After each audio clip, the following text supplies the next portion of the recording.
Olá pessoal, tudo bem? Sejam bem-vindos aqui a mais um programa Parto em Foco e hoje vamos tentar responder a seguinte questão: existe violência pediátrica no parto? Para isso eu convidei o pediatra carioca Ricardo Chaves. Ricardo é professor de pediatria da Universidade Estadual do Rio de Janeiro, tem conexões profundas com o movimento da humanização e se tornou famoso nacionalmente como o pediatra do documentário O Renascimento do Parto. Aquele mesmo que fez a pergunta provocativa: nós combinamos com o bebê que ele vai nascer na sexta-feira, 4 da tarde? E se combinamos, ele respondeu para a gente que está pronto para nascer? Então vai ser uma honra receber o Ricardo aqui hoje. Vamos tratar aqui de um tema quente, um tema provocante e polêmico. E vamos tentar fazer uma viagem também sobre os cuidados com o recém-nascido, principalmente depois da hospitalização do nascimento no mundo moderno. E a gente tem falado muito isso, né, sobre a questão da humanização do nascimento e agora esse olhar assim sobre o momento que o bebê acabou de nascer, né? Queria que você falasse um pouquinho assim sobre os seus olhos, temperando um pouco com o que a ciência já vem colaborando também. Que ambiente é esse em relação a temperatura, sons? Fala um pouquinho sobre o seu olhar sobre Olha, esse paralelo assim desse momento. aonde que a mulher vai secretar muito hormônio? Aonde ela se sentir. Isso o Michel Audin é muito claro. Não se sentiu observada, não se sentir em risco. O Michel Audin fala, ele fala ao ponto de a nossa função no nascimento é proteger a mulher. E uma mulher secretando ocitocina em profusão, ela acontece essa situação quando ela se sente protegida, quando ela se sente à vontade. Aí vamos lá, aquelas portas de centro cirúrgico que abre e fecha, aquelas conversas em torno de um parto, aquela não privacidade, a luz acesa, um parto aqui, outro parto ali, todo mundo ouvindo, todo mundo. Isso não acontece. Num paralelo completamente contextualizado, por favor, eu estou à vontade aqui de falar isso com você, secretamos muito ocitocina numa relação sexual. Vamos comparar as nossas relações ou as relações sexuais assim, na sua grande maioria. Claro que eu vou aqui entrar num terreno, mas assim, vamos lá, aquelas relações, vamos considerar entre aspas mais habituais. Nós estamos em privacidade, nós estamos à vontade, nós estamos com pouca luz, nós não estamos sendo observados por ninguém, nós não estamos filmando, fotografando, chamando o melhor amigo para assistir, a melhor amiga para fotografar. E o parto é isso. Contextualizado, o parto é isso. E quanto melhor isso acontecer, melhor é o bebê no nascimento. Aí eu acho que a discussão da violência entra um pouco, porque quanto mais fisiológico for o nascimento, mais potente chega esse bebê. Então, eu ali no cenário do parto, eu estou ali com ambu, laringoscópio, aspirador, berço aquecido, mas eu estou ali com um paninho, na verdade, uns 3 panos quentes, um esteto, uma luva para ver o cordão bater e cobrir o bebê, secar. A minha grande ação no nascimento é grudar o bebê na mãe, secar o bebê trocando esses panos, botar uma touca morninha para ele não perder muito calor e facilitar esse contato. Quanto melhor do ponto de vista fisiológico foi esse nascimento, quanto menos intervenção foi esse nascimento, mais potente vem esse bebê. Menos, entre aspas, eu trabalho, menos eu invado o corpo do bebê. O meu desafio é não invadir o corpo do bebê. O meu desafio até porque quanto mais grudado e mais fisiológico tem esse bebê, menos preocupado com a hemorragia pós-parto você vai estar. Mais fácil a placenta sai, menos sangramento, menos anemia, menos tudo. Esse menos aqui é mais a beça no campo da fisiologia. Então a gente pode discutir o nascimento à luz disso e pode discutir se algumas dessas intervenções são violentas ou não. Né? Você já traçou um paralelo do ambiente do parto de forma, né, muito bonita, né, com um ambiente adequado para fazer o bebê. Né? Então, assim, na relação sexual e na recepção desse bebê, os hormônios estão ali conectados, ocitocina, pouca adrenalina, confiança, menos luminosidade e tal. Né? Então, essa estética de um cuidado mais humanizado, que aos olhos de algumas pessoas, esse é o pessoal do parto humanizado que gosta ali de apagar a luz ou colocar uma música e tal. Isso tem ressonância na ciência, entendeu? Assim, na função do cérebro, de como o cérebro vai liberar determinados hormônios, né? Perfeito. Sobre um ambiente de confiança ou sobre um ambiente de medo, frio, de preocupação, né? Então, esse desenho já foi perfeito, assim, né? Eu acho que esse paralelo com o ambiente acolhedor, né? E hoje em dia, no mundo moderno, nas maternidades, né, tendo o cuidado ali, né, oculto e preparado para aqueles bebês que precisam de um cuidado imediato, isso é uma coisa maravilhosa, né? A hospitalização do parto trouxe grandes ganhos, né? Assim, né? Então, a gente não pode jamais negar isso, né? Mas eu acho que falando primeiro desse ambiente, muitas pessoas perguntaram, né? Então, a gente pudesse, se a gente podendo aqui falar, né, que o bebê se beneficiaria com um ambiente que não seja frio, um ambiente com menos ruído, um ambiente com menos luminosidade. Isso não é estética de parto Não, humanizado. Isso é não. ciência, como o Ricardo disse ao início aqui, né? Então, tudo a gente vai pontuar aqui, trazendo um pouco do que a ciência mostra como sendo os melhores caminhos, né? E outra coisa que acontece, então a gente já falou um pouquinho desse ambiente ali. Até aí, o bebê nem nasceu ainda, o bebê está ali, ó, está acabando de nascer. O bebê acabou de nascer, e aí? E o clampeamento do cordão? Vamos falar um pouquinho sobre isso, né? Como é que... Isso foi outra coisa também muito bacana, porque isso era também muito intuitivo, né? Por que clampear o cordão? Aí a gente esperava 1 minuto, 2 minutos.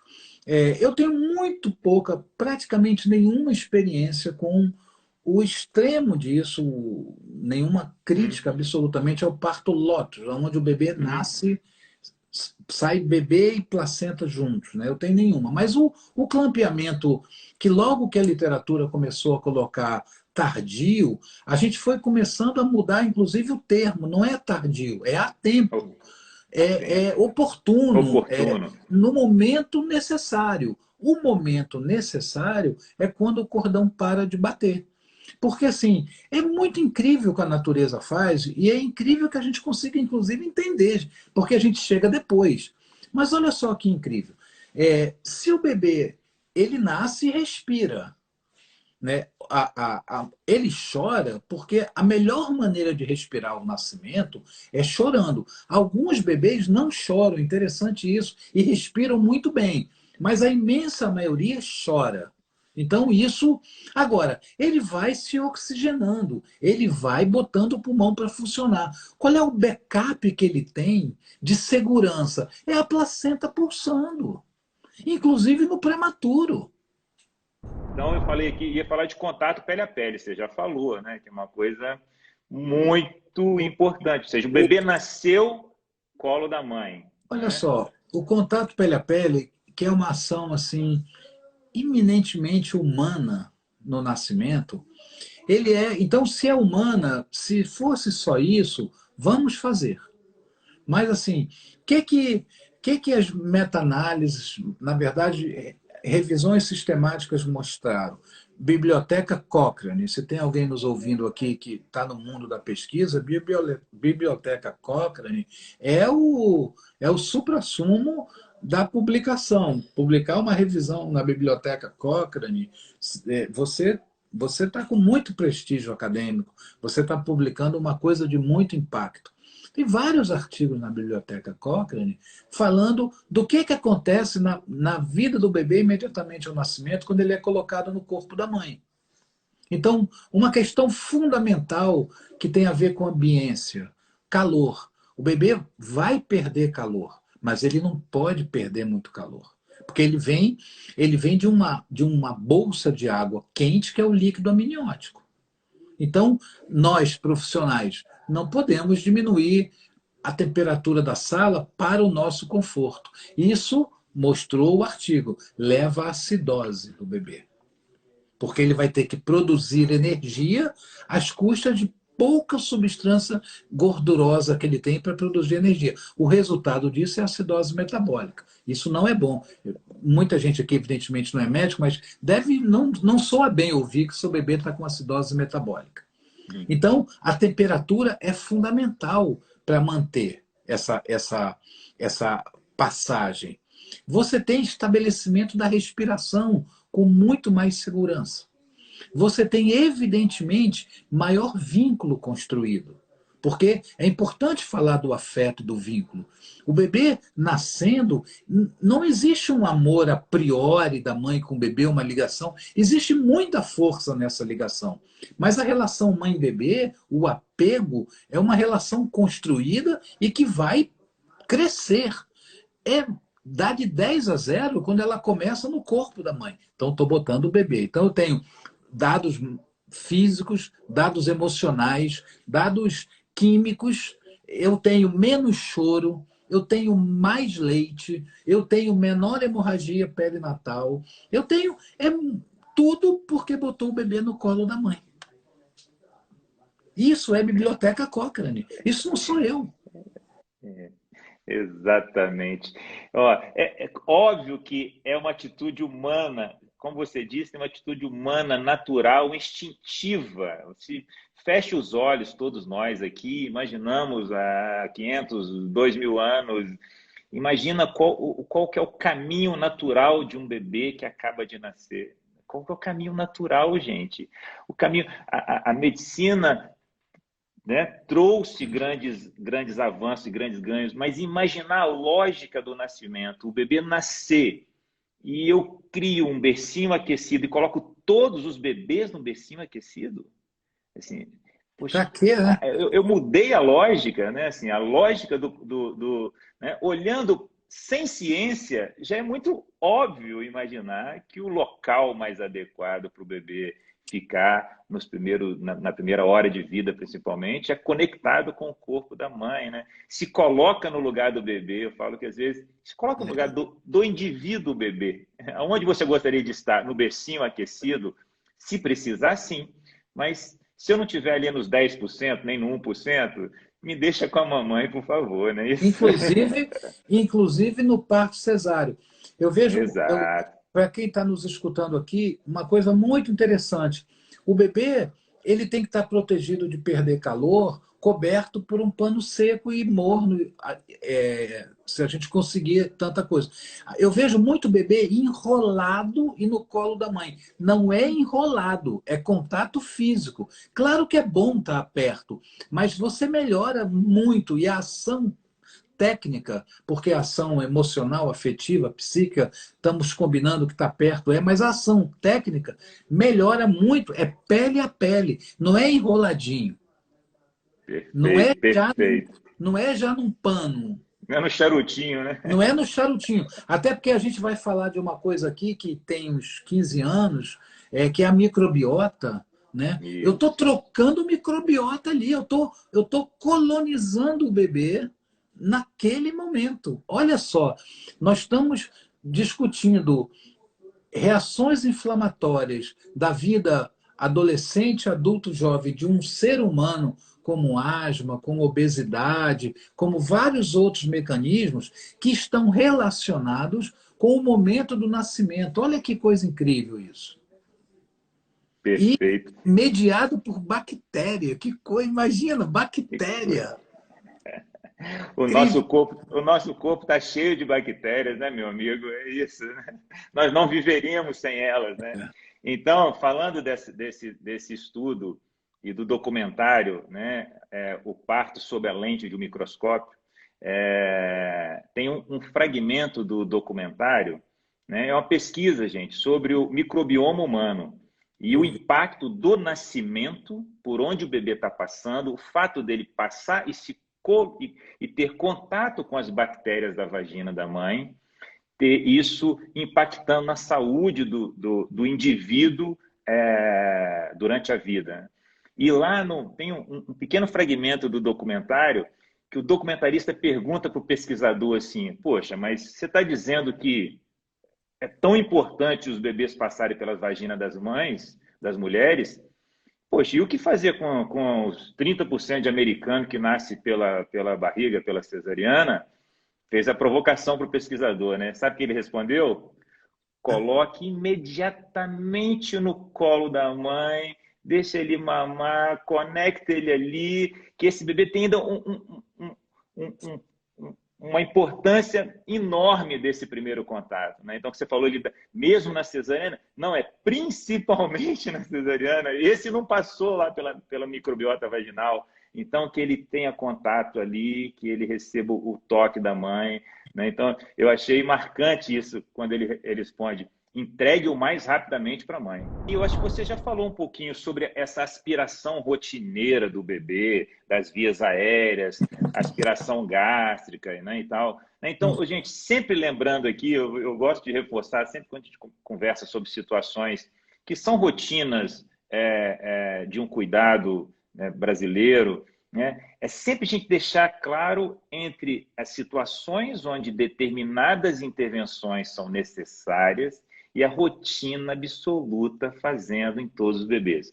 Eu gosto muito de falar porque às vezes tem mães que vivem situações onde aquilo foi necessário, tadinha, e sofrem com aquilo, ou porque o bebê precisou de um oxigênio, ou porque precisou de aspirar, ou porque precisou de alguma intervenção, né? É um número pequeno de bebês irão se beneficiar com campeamento mais precoce, ou com a ida para o bercinho, ou com uma intervenção do pediatra, né? E o outro é o colírio, né? O nitrato de prata. Fazer um recorte histórico, o nitrato de prata salvou o olho de vários bebês. Não foi era um obstetra francês, Credé, 1890 e pouco. Ele havia muita gonorreia. Então, uma das piores conjuntivites que o bebê pode ter é a conjuntivite gonocócica, mediada pela mesma bactéria da gonorreia. A gente tá com isso muito controlado hoje. Então, seu acesso em pré-natal, aonde a mãe não tem doença sexualmente transmissível, ela não precisa o colírio de nitrato de prata. Porque o colírio é muito agressivo ao olho do bebê. Ele é muito eficaz contra o gonococos. Mas a gente encontrou um colírio com efeito muito. Não é um colírio, é uma higiene com PVPI, que é uma substância que não queima a córnea do bebê, não dá sensação de embaçamento e não agride curando. Então, o PVPI funciona muito bem. E falando de beber e ir para o berçário, né? Então, a rotina do berçário, né? Berçário de bebês normais, eu não sei como é que foi no Rio, né? Mas isso tem 10 anos, foi 2000, um pouco mais de 10 anos, a gente conseguiu terminar aqui em Belo Horizonte com um berçário de bebês normais, né? Os bebês iam todos para o berçário. Nas maternidades privadas aqui, os berçários existem, mas a gente conquistou a possibilidade de fazer esses cuidados no local onde o bebê nasce. Então, ele é pesado, examinado, as medidas e as medicações, quando existem, vitamina K, ele faz no quarto, faz do lado dos pais. As pessoas não estão pensando nisso. É bebê saudável, nasceu vivo, está tudo bem? É isso? Ou mãe saudável depois do parto, viva? É isso que a medicina está buscando? Era isso, na minha opinião, nas últimas décadas. Mas agora chegou a hora de nós nos preocuparmos com a experiência dessa vivência. E, para mim, uma preocupação com uma experiência por parte da mãe e agora, cada vez mais, né, um olhar também pela perspectiva do feto, né, assim, do indivíduo que está nascendo. Tudo que nós falamos aqui é isso, esse olhar pelo prisma do feto, né? Então, todo esse desenho que nós fizemos aqui é um desenho tão lógico, né? Assim, né? a sensação da empatia, né? Se você se colocar no lugar do outro, é exercitar a empatia, né?